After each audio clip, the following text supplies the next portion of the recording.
Hi tears, ப்ளவுஸில் 3 மார்க்கில் பட்டி எப்படி பர்ஃபெக்டாக கட் பண்ணி தைக்கிறதுன்றது பார்த்துடலாம்.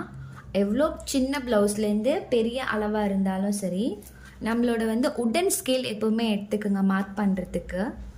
பட்டிக்கு கீழே நமக்கு இந்த ப்ளவுஸ் எல்லாம் கட் பண்ணி முடிச்சிடுறோம்ல, எப்போவுமே பட்டிக்கு இந்த கார்னர் எடுத்துக்கிட்டிங்கன்னா ரொம்ப நல்லது. ஸ்கேல் வச்சு கரெக்டாக நான் ஆல்ரெடி போட்டுட்டேன். ஒரு கோடு போட்டு மார்க் பண்ணிக்கோங்க. பண்ணிக்கிட்டதும் அடுத்த ஸ்டெப் என்ன பண்ணுறோம், ஹூக் சைடு தான் நம்ம எப்பவுமே பட்டி மார்க் பண்ணுவோம். அப்போது ஃபஸ்ட்டு இந்த ஹூக்கில் இருந்து 1 2 3 இந்த மார்க்கை நம்ம ஃபஸ்ட்டு மார்க்காக எடுத்துக்கணும். நான் ஆல்ரெடி மார்க் பண்ணியிருக்கேன் பாருங்கள். இங்கே வச்சுட்டு கொஞ்சம் விட்டு இது பண்ணுறதுக்கு மேலே, ஓகேங்களா? அவ்வளோதான். ஒரு மார்க் ஆகிடுச்சா ப்ளவுஸில். முதல் மார்க் நம்ம பண்ணியாச்சு.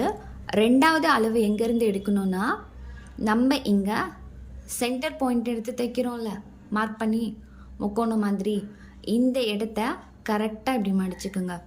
மடித்ததும் நமக்கு இப்படி ஒரு அளவு கிடைக்கும். இந்த அளவு இங்கே இருந்து இப்படி பிடிச்சிட்டு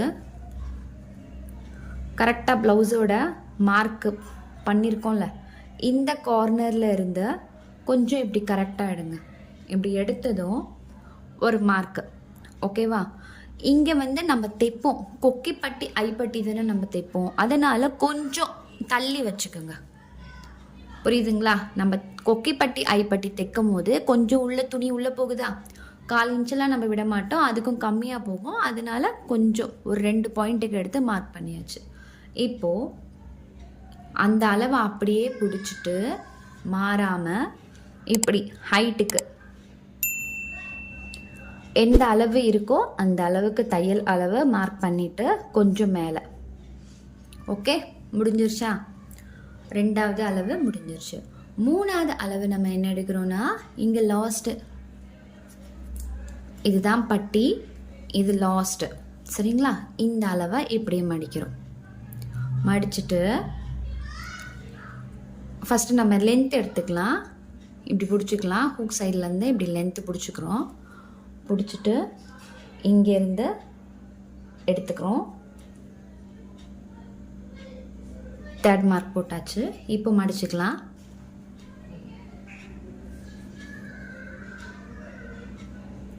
இந்த ஹைட்டையும் நம்ம மார்க் பண்ணிடலாம் கொஞ்சம், ஓகேங்களா? இப்போ இது ரெடி அளவு. இப்போது இங்கே இருந்து இங்கே ஒரு ஸ்டெப் டவுன் ஆகும். ஒரு சிலருக்கு பார்த்திங்கன்னா ஸ்கொயர் டைப்பே வந்துடும். அது எந்த இதுவாக இருந்தாலும் நீங்கள் அப்படியே எடுத்துகிட்டு வரணுன்னா இதுதான் உங்களுக்கு பெஸ்ட் மெத்தட், ஓகேங்களா? இந்த அளவு முடிஞ்சிருச்சு. இப்போது இங்கேருந்து நம்மளுக்கு நம்ம அப்படியே கோடு போட்டு எடுத்துட மாட்டோம். நான் இந்த லாஸ்ட்டாக மடிச்சுலாம் கொஞ்சம் தைப்பன்றதுனால ஒரு 2.5 இன்ச் நான் எக்ஸ்ட்ராவே விட்டுக்கிறேன். ஏன்னா துணியும் இதுக்கு அதிகமாக தான் இருக்குது.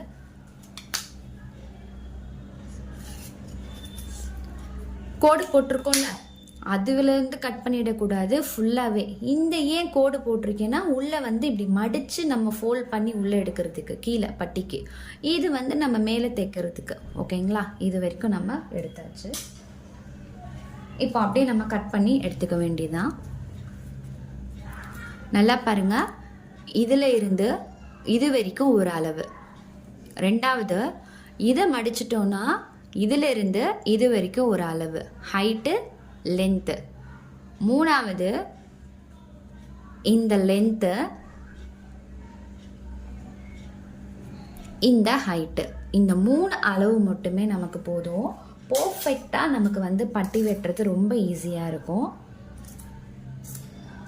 இப்போ கட் பண்ணி எடுத்துடலாம். கட் பண்ணிவிட்டு இதை உங்களுக்கு தெரியும்ல ஜாயின் பண்ணுறதுக்கு ஒவ்வொன்றும் எப்படி கட் பண்ணணும், ஃப்ரண்ட்டு பேக்கு கை, அதெல்லாம் நான் தனித்தனியாக வீடியோவே நான் அப்லோட் பண்ணியிருப்பேன்.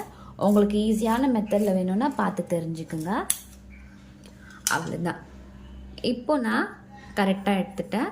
இப்போது இந்த மடிப்பு இருக்குல்ல, கோடு போட்டிருக்கோம்ல ஸ்கேலில், இந்த லென்த்தை நம்ம ஒரு ஆர்ச் போட்டுக்கலாம். ஏன் அப்படின்னா இதுதான் மடிப்புக்கு. பட்டியோட ஃப்ரண்ட் சைடு இந்த கரைப்பகுதி நான் எடுத்ததுனால நமக்கு தெரிஞ்சிடும். இன்னொன்று நமக்கு கொஞ்சம் இங்கே ஷார்ப்பாக கட் பண்ணுறதுனாலையும் தெரிஞ்சிடும். பட்டிக்கு வந்து இவ்வளோ தான் அளவு. இது வந்து உள்ளே போகிற ஃப்ரண்ட்டில் வச்சு மடிக்க வேண்டிய துணி. ஓகேங்களா? இவ்வளோ தான். இந்த அளவு நீங்கள் எடுத்துட்டாலே பட்டி வந்து உங்களுக்கு ரொம்பவே ஈஸியாக இருக்கும். இது வந்து மேல் பட்டிக்கு ஓகே. உள்ளே ஒரு துணி வைப்போம்ல, அதை வந்து இப்படியே மடித்து நம்ம எடுக்க போகிறோம். எப்படின்னு பார்க்கலாம். உள் துணியுமே வந்து நீங்கள் திரும்ப இதுக்கு ஒரு அளவு எடுக்கணும் அப்படின்றதுலாம் கிடையாது. உங்களுக்கு எந்த சைடு வந்து ஈக்குவலாக துணி இருக்குன்னு பார்த்துக்குங்க. பார்த்துட்டு அப்புறம் நீங்கள் வந்து எடுத்துக்கலாம். உங்களுக்கு இவ்வளோ இருந்தால் போதும். இப்போ உள் பட்டிக்கு நான் வச்சு காட்டுறேன். இங்கே பாருங்கள், இப்படியே ரெண்டாக நம்ம மடித்து போட்டுக்கிறோம். அவ்வளோதான். இந்த கோடு போட்ட மார்க்கை இப்படியே பண்ணிவிட்டு உங்களுக்கு எங்கே செட்டாக வேணுமோ அந்த இடத்துல கரெக்டாக வச்சுக்கோங்க. வச்சுட்டு அப்படியே பின் பண்ணிவிட்டு கட் பண்ணிட வேண்டியதுதான்.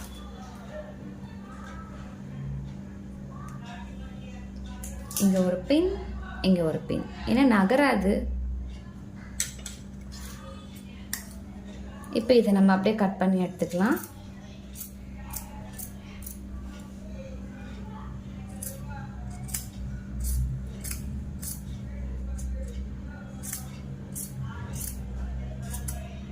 பாருங்க, அழகாக அந்த ஷேப் அப்படியே வந்துருச்சு. இப்போ இங்கே வந்து கொஞ்சம் துணி இருக்குது. ஏன் எட்ஜில் வைக்கல அப்படின்னா அது ஈக்குவலாக இல்லை. அவ்வளோதான். ஓகே. இப்போ பாருங்க, இது வந்து உள்ளே வைக்கிற துணி பட்டிக்கு ரெடி அளவு. இது வந்து நம்ம மேலே வைப்போம்ல, வச்சுட்டு இதையும் வச்சுட்டு இப்படி மடித்து நம்ம வந்து தைப்போம். அதுதான். உங்களுக்கு எப்படி ஈஸியாக தைக்கணுன்றது நான் வீடியோ அப்லோட் பண்ணியிருப்பேன். பார்த்து செக் பண்ணுங்கள். டிஸ்கிரிப்ஷனில் அதோட லிங்க்கையும் கொடுக்குறேன், பார்த்து தெரிஞ்சுக்கோங்க. இப்படி தான் வந்து பட்டி வந்து 3 மார்க்கில் மடிப்பில் எடுத்து வச்சு மார்க் பண்ணிட்டோன்னா நமக்கு உள்ளே இருக்க துணி வெளியே இருக்க பட்டிக்கும் ஈஸியாக கிடச்சிரும். நீங்கள் இப்போ தான் நம்மளோட சேனலை பார்க்குறீங்கன்னா சப்ஸ்கிரைப் பண்ணிக்கோங்க. மறக்காமல் லைக் பண்ணுங்கள். நிறைய பேருக்கு ஷேர் பண்ணுங்கள். தேங்க்ஸ் ஃபார் வாட்சிங்.